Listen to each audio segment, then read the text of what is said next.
Welcome to Beatsource Tech. My name is Mojaxx and today is going to be an interesting one. There are very few DJ products which make it a full decade on the market before being replaced, but the Kontrol X1 Mk2 is one of those products, and it also happens to be my favourite MIDI controller of all time. So with the Kontrol X1 Mk3, Native Instruments have a lot to live up to.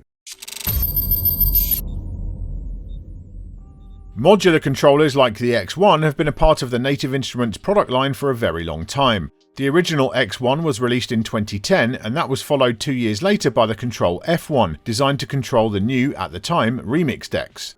2013 saw the release of two new controllers. The Z1, which is in a mixer format and includes an audio interface. That was the product I looked at in my very first YouTube video, so is quite nostalgic for me. And shortly after that we got the Kontrol X1 Mk2. In 2015 we saw the release of the Kontrol D2, which was something of a departure for the line. It's much bigger but includes full displays and features more controls than earlier offerings. I still own all of those with the exception of the X1 Mk1, which I bought. I just don't know what I did with that, and pulling them all out for this review, I was reminded just how awesome they actually are. For as convenient as all-in-one controllers can be, modularity does absolutely rock. If I'm using Traktor with DVS, I can slot a single X1 in next to the mixer to control cues, loops and effects. Combine an X1 with the Z1 and I have a full DJ rig that fits into any backpack. Or I can hook up a pair of X1s along with a 4-channel club mixer and play entirely off of those alone. The two I've used the least are the F1, remix decks just aren't really my bag, and the D2, which I only have one of, and for me you really do need a pair to get the best out of those.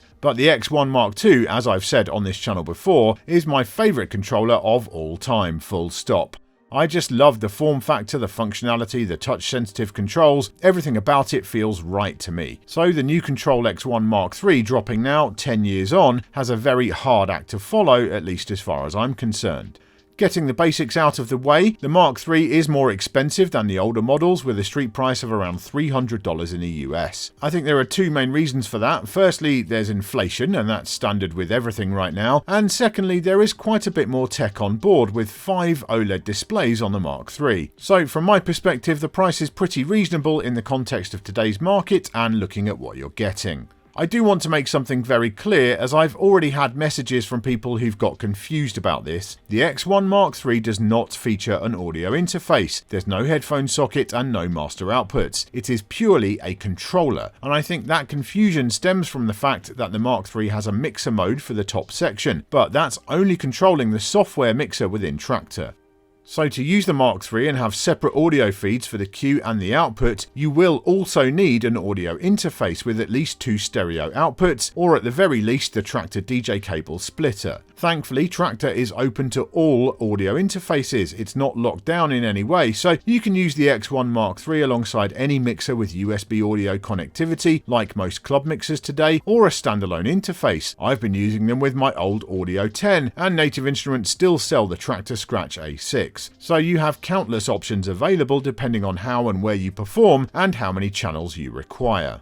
The Mk3 has a slightly bigger form factor than the older versions, but not excessively so. If you are currently carrying around a pair of Mk1s or Mk2s, I'm sure you'll fit Mk3s into the same bag. What I am currently missing is the case and stand options previously available, the control bag, which houses the unit and also acts as a riser, and my favourite, the control stand, which puts the X1 onto a solid metal stand and protects it for transport. The Mk3 won't fit into either of those, but the good news is that Native Instruments have confirmed that something in that vein is on the way for the Mk3, so I look forward to seeing that.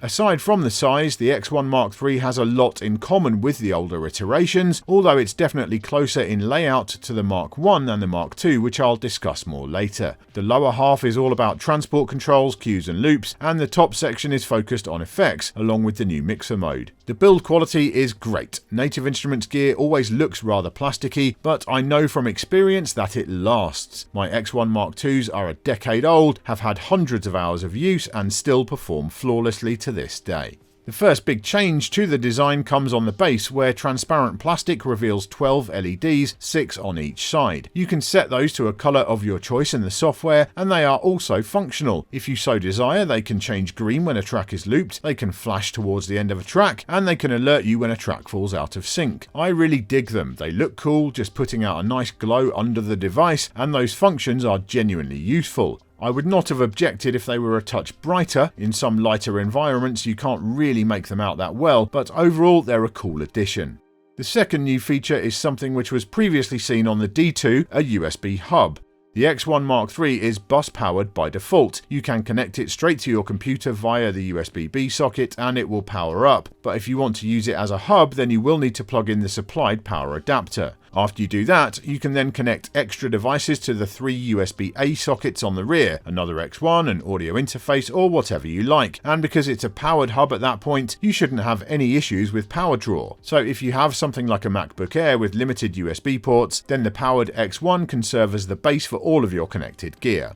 This is all great, but I do have one bone to pick with it. There's no USB-C. Now, I know that not everyone loves USB-C in the booth, fearing it to be too fragile and possibly not secure enough. But for me, the older standard is actually more of a hassle at this point. My laptop only has USB-C, and I've migrated all of my cables to that. The X1 does come with a USB-A to B cable, which is handy, but I'd at least have liked to see them include a single USB-B to C cable in the box for connecting to modern computers. All MacBooks have been USB-C only for years at this point, so if you own one of those and you don't have a suitable cable or a dongle, yuck, then you'll need to buy one to use with the X1 Mk3. At this point, I'll give you a live demo of some of the features on the Mk3 which I want to give you my perspective on, but it won't be a full walkthrough. Native Instruments have 2 excellent videos on their own channel which cover everything you need to know. So if you're looking at potentially buying a Mk3, I suggest you check those out first. So I'm not going to go through all of the details of the X1 Mk3s. As I've said, Native Instruments have their own very good, very comprehensive videos,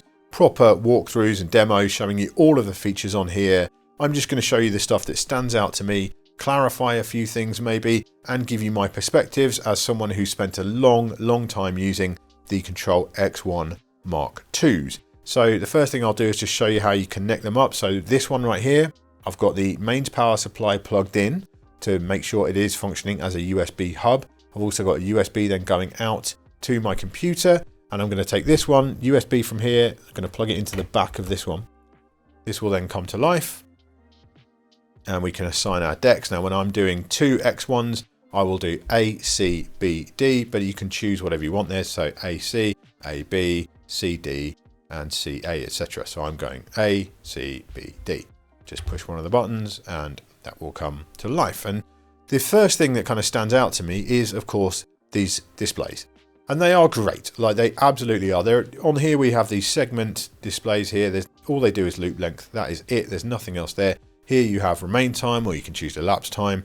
They've also got the display to tell you what track is loaded, which deck it's assigned to, and the loop length as well. So I think these displays are great. They're also very wide viewing angles. I'm at quite an extreme angle looking at these right now, and there's no washing out or anything like that. I mean, that's the beauty of like OLED displays. And also we have the ones at the top, again, showing quite a lot of information depending on what mode you're in and what you're doing. There is a lot there. You've even got VU meters on the mixer mode. You can see little VU meters. So all of this helps keep your eyes on the decks, you know, away from your laptop and towards the decks. And I think that is really fantastic. The big change when it comes to the layout is that the Mk3 is a lot more similar to the X1 Mk1 than it is to the X1 Mk2. And this took a bit of adjusting to for me. On the Mk1s and on the Mk3s, you have Q and play. So you've got Q above and play below. And that is a very different thing from the Mk2, where you've got Q and play next to each other. So this is the muscle memory I have with X1s. It's Q and play. That's what I have. But of course, if you're coming from an X1 Mk1, then this will be far more familiar to you. It would make more sense to me if these two buttons were the same kind of button. I like these round kind of inset buttons. They feel really good, and I like the tactility of them. But yeah, just having these two being completely separate, different kinds of buttons is a bit weird to me. Here you've got they're the same kind of button. But yeah, the actual location, the layout of that, I can't complain about it because it's closer to Native Instruments all-in-one devices like the S4s, etc. It's closer to CDJs and other media players. It's just the logical way of doing things. Just for me, coming from the Mark IIs, it's just different. It's a very different way of doing it, and it will take me a while to get used to. The thing that then stands out as weird, and again, this was the same on the Mark I, is that the one next to the play button is the sync button. And I'm all about sync when I'm using these devices. When I'm DJing with X1s, I'm all about sync. I think if you're using these and nothing else, and you are not using sync, I don't understand what you're thinking, because these are designed around that sync workflow. Yes, you can adjust the BPM. You can hold sync and adjust the BPM of a track and get it locked in, etc. But why would you bother? Because these are built around that looping, that layering, that sync workflow.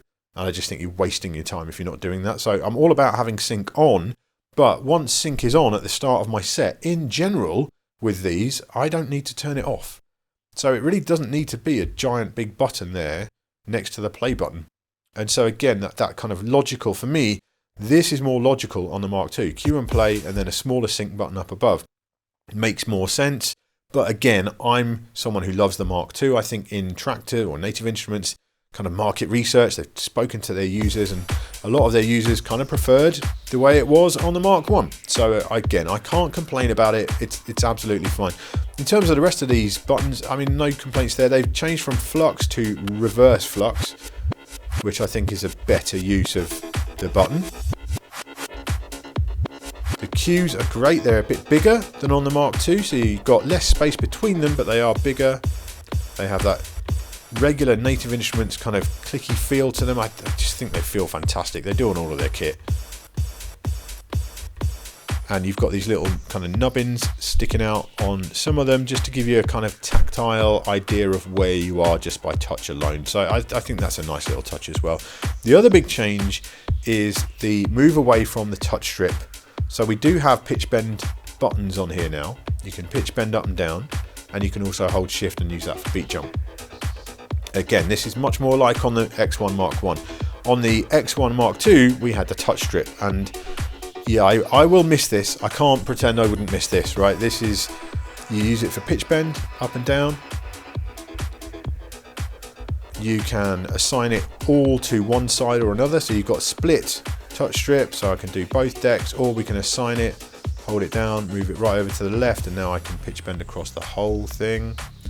Just depends on what you feel comfortable doing and what your setup is, etc. But yeah, for me, that's wonderful. The other bonus of that touch strip is the fact you can use it as like a playhead transport control there as well. So I can, if I want to set a beat grid marker perfectly or something, I can just use my finger. It's very kind of, for such a digital product, it's very organic, it's very analog feeling.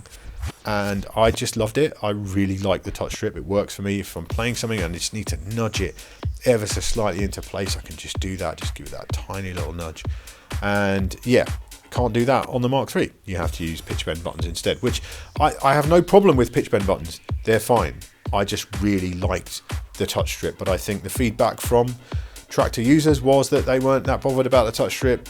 They're not going to miss it. So again, I can't really complain. This is, as I said, I think the Mark II was, it's been my favourite MIDI controller of all time. I absolutely love it.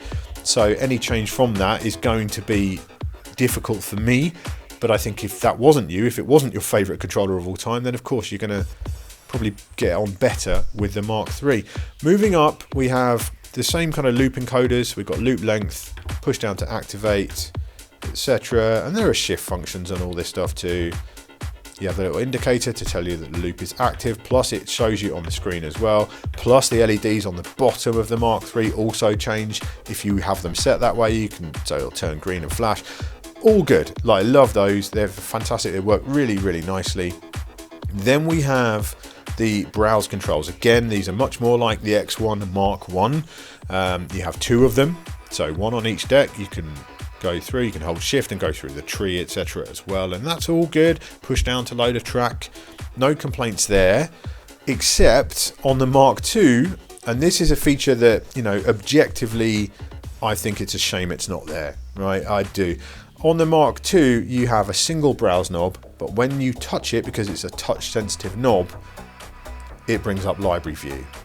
And you know, when you've got 4 decks on the go in Traktor, or even 2 if you've got advanced decks and a smaller laptop screen maybe, you don't have a lot of tracks visible at the bottom of the screen. There's not a whole lot to see there.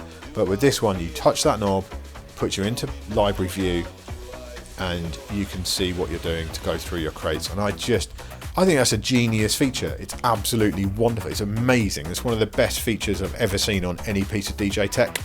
And this one doesn't have it. These aren't touch sensitive knobs. So, you know, you can still do that. You can hit spacebar on your laptop keyboard and puts you into library view, etc. But yeah, for me, that is one area which I can say is categorically a downgrade. You know, that was such a fantastic idea, and I wish they carried it over. But, you know, it wasn't, again, something wasn't there on the Mark 1. So we've gone back to more of a Mark 1 way of doing things. Moving up to the second half, the top half of these controllers, we have a lot going on. Again, we have the screens, which really helps matters. Fairly limited controls on the Mark II. It's all there. You could achieve a lot of things. You can have effects mode, so effects 1 and 2, the 3 and 4, because there are up to 4 effects units in Traktor. You can assign which kind of effect unit they are. You can assign which effect is assigned to it. You can assign the pattern player to it as well.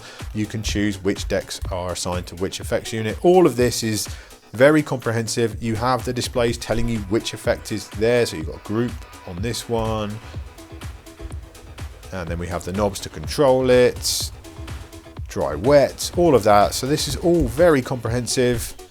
Again, these nice recessed buttons, I like these a lot. And Traktor's effects have always been really good. You know, can't complain about their effects, they're fantastic. Lots of routing options, lots of ways to control them. That's all great.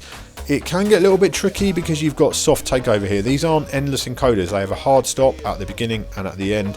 So when you're changing between different things, sometimes it can be in the wrong place. But what it does is it gives you... So if I put on the tape delay, which is my favourite effect in Traktor, and then turn it off, we can see now we have this little arrows are popping up here to show me where the knob needs to be to get to the soft takeover point. So there it is. Now that arrow's gone because I'm at the soft takeover point. Now that one we need to go down to 50. There we go. So yeah, it's, you know, soft takeover is always a bit tricky, but because you have that display and they're making good use of that display, I think it's absolutely fine on here. And then of course we have the mixer mode, so we go through effects 3 and 4 and the mixer mode with the VU meters on there. I think that's really cool. So again, we see the volume is the bottom one. We need to get it to 50 to get it to where it is. Then we have the low, mid and high EQ. In fact, let me change over to this deck over here. So there's the volume control. There's the low, there's the mid, and there's the high. We have kill switches, which I love, on each one. So kill the bass, kill the treble, kill the mid. Like, this is great. Kill switches are always fun. I'd love to see them come back on mixers in general. And the bottom one is the volume knob, and if you press that button, that's your cue as well. So all on Traktor's internal mixer.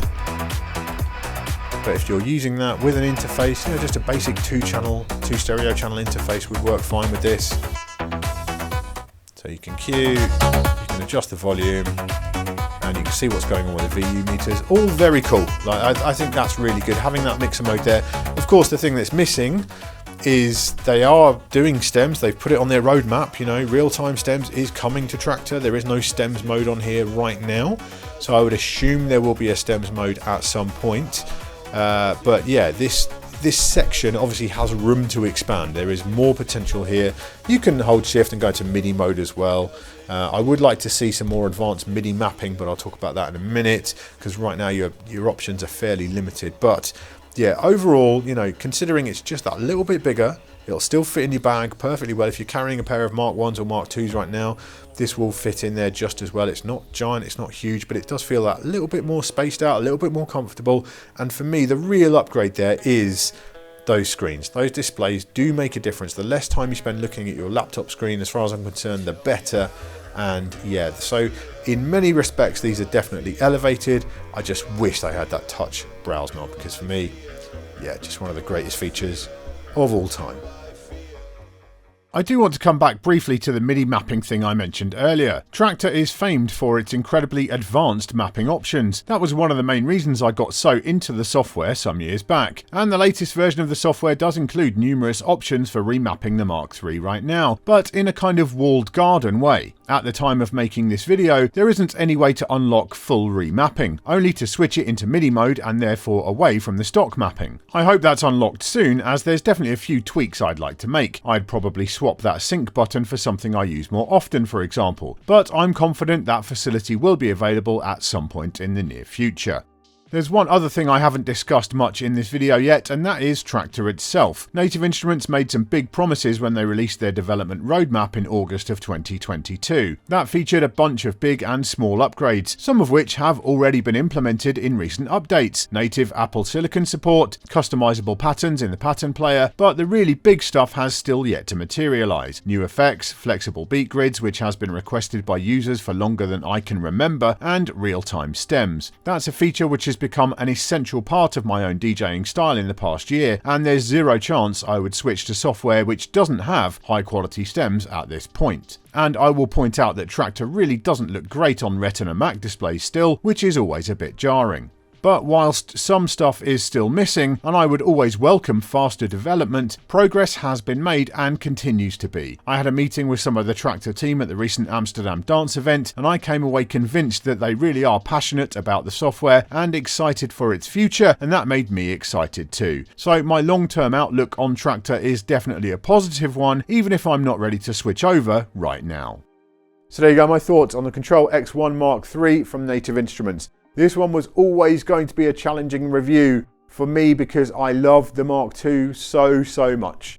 I genuinely think it's a masterpiece. It's my favourite MIDI controller of all time. So, after spending a good few weeks with the Mk3s, how am I feeling? Well, they've won me over, to be honest. There are a couple of things I will always miss. You know, the touch-sensitive browse knob, that always breaks my heart slightly that it isn't there. I'm sure you can replicate similar functionality with MIDI mapping when that comes along and becomes more advanced. But overall, I can't really argue that the Mk3 is not a superior product. It is better. The screens, those OLED displays, are brilliant. They give you that much more information right there on the device. Less time looking at your laptop screen, more time spent looking at the controllers. That's always a good thing. The layout overall is very functional and very useful. I love the new top section where you've got those different modes, and I'm sure there'll be other modes to come with that as well. The LEDs on the base, the USB hub, all of this is a positive step forward for the X1.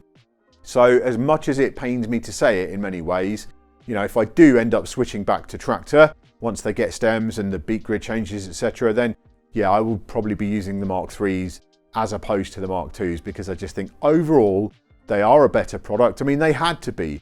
After a decade, if they'd come along and were just very small, tiny improvements or just like a new paint job, that wouldn't have flown at all. But they have come back with what I think is the superior product over the Mk1 and the Mk2. And so overall, yeah, it's a real success. In the comments this week, I want to hear from you Traktor users. Tell us how you feel about the state of your software and indeed your hardware towards the end of 2023. Is development fast enough for you? Are you happy to wait for the good things to come down the line? Are you thinking about switching to other platforms? Maybe you're a new Traktor user who's just moved over from something else. Sound off in those comments below. Thank you for watching this episode of Beatsource Tech. I do hope you've enjoyed it or found it useful. If you have, please give the video a thumbs up and make sure you subscribe to the channel so you don't miss any future videos. I'll see you next time.